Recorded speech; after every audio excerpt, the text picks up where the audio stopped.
What's up, everybody? Welcome back to Born Ballin'. And after the second day of Summer League, we're going to talk about some players entering their second year of the NBA. We're going to look at how they're doing in Las Vegas right now, what they're going to do to help their team next year, and what I think their ceiling is. So without further ado, let's just hop right into it with the guy who I think has the highest ceiling out of the group I'm going to talk about right now, and that is Patrick Williams. 6'8", 7-foot wingspan for the Chicago Bulls.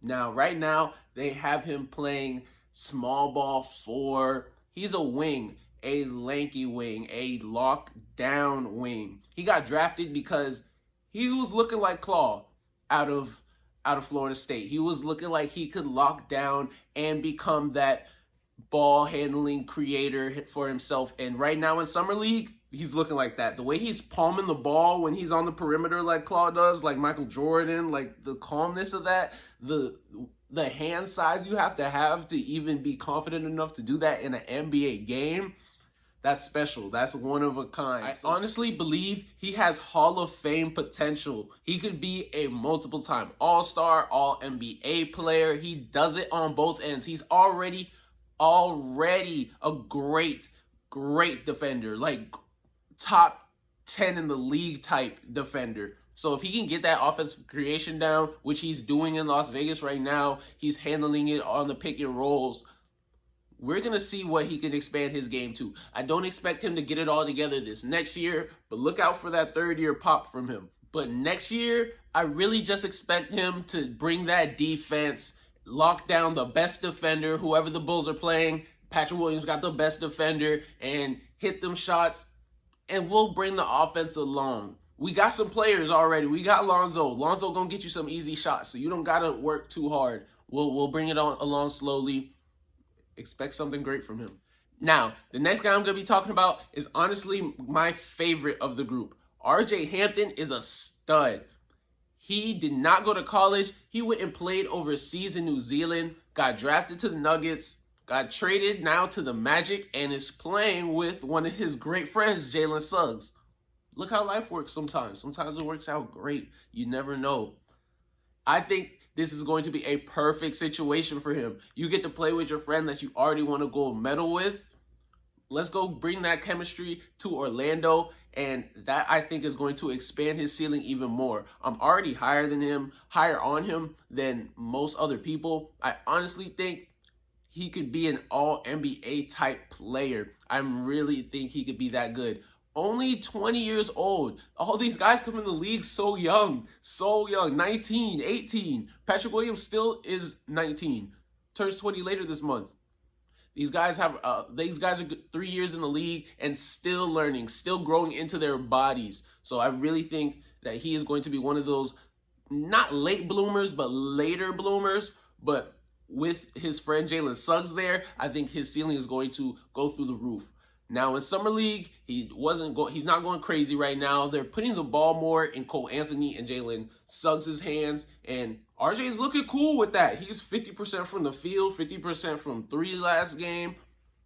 Looking nice off ball. He can play on ball. I really want to see the Magic put the ball in his hands more. I like Cole Anthony, but RJ's got more size. He's a little bit faster. I can see the RJ and Suggs backcourt better than I can see the Cole Anthony and Suggs backcourt. That's no offense to Cole, just like RJ more. Now, the next player I'm going to talk about went off. He went stupid. Emmanuel Quickley, 32 points. Bro, it's Summer League. Chill. There's rookies out here. Just vibe. You don't got to hit the step back on them yet. They're not ready. He was hitting it on everybody. Whoever wanted to smoke, he was giving it to him. He was out here hooping. Will he hoop next year? Honestly, he should be getting starter minutes. Will he be the starter next year? Possibly. That's cap. They got Kemba. That's not going to happen. But everything happened so quickly, I honestly forgot that happened. But maybe he could be Sixth Man of the Year next year. That's just for next year. But honestly, I think his ceiling is an all-star, like consistent all-star.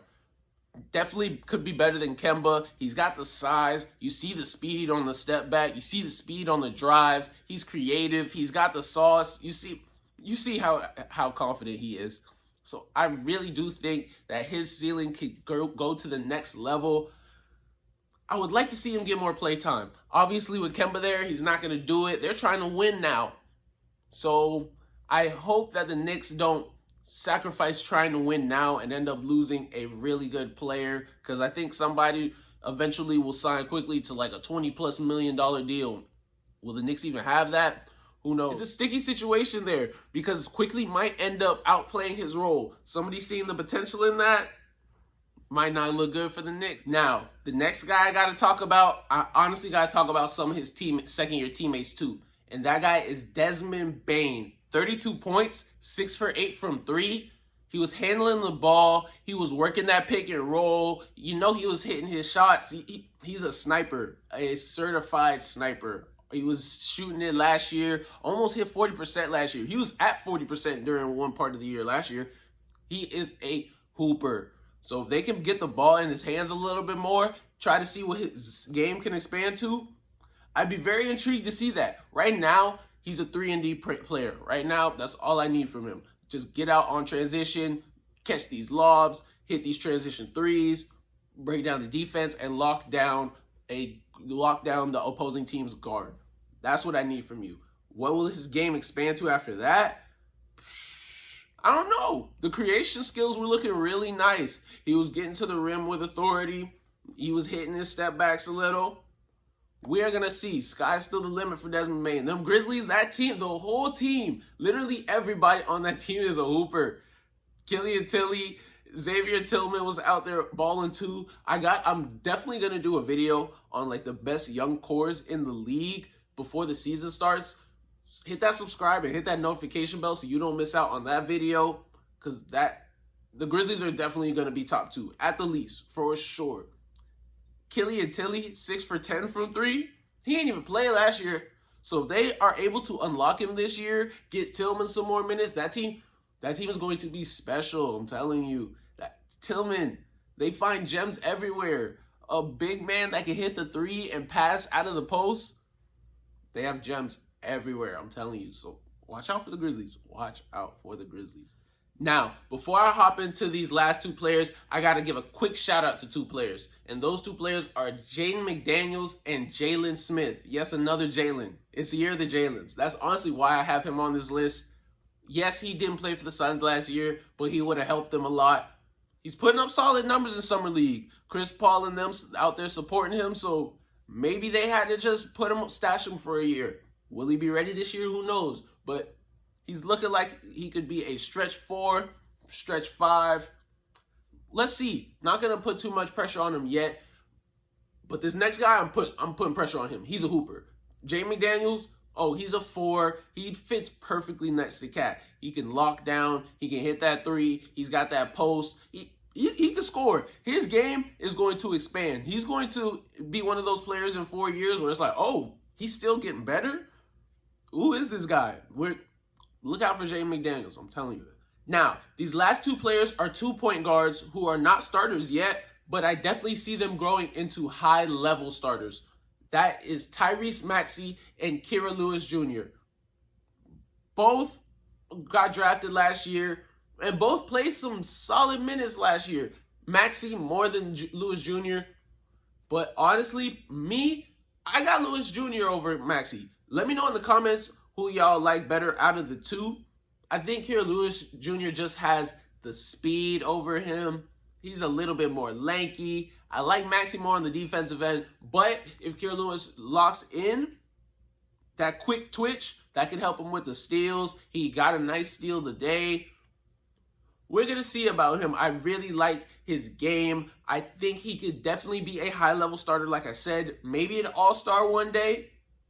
Maybe like a little bit better Devontae Graham. It's funny that they're on the same team now.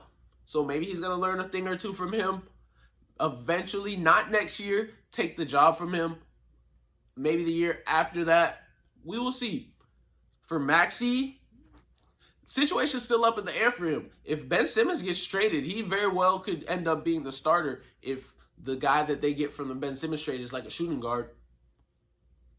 We got to see about Maxey. I think he deserves some starter minutes, though. He was very clutch for them last year in certain moments when Simmons was looking like Simmons. It wasn't a good look. But I think he could be a possible all-star as well. That Malcolm Brogdon level is a very good level. And I think both of them could be right there, maybe right under it. I think Kira Lewis Jr. could be right over it, though.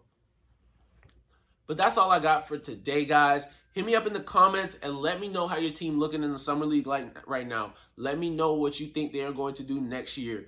Hit me up on Twitter at @born_ballin_. My personal Twitter is @CHEEZ_0. Until next time, it's deuces and love.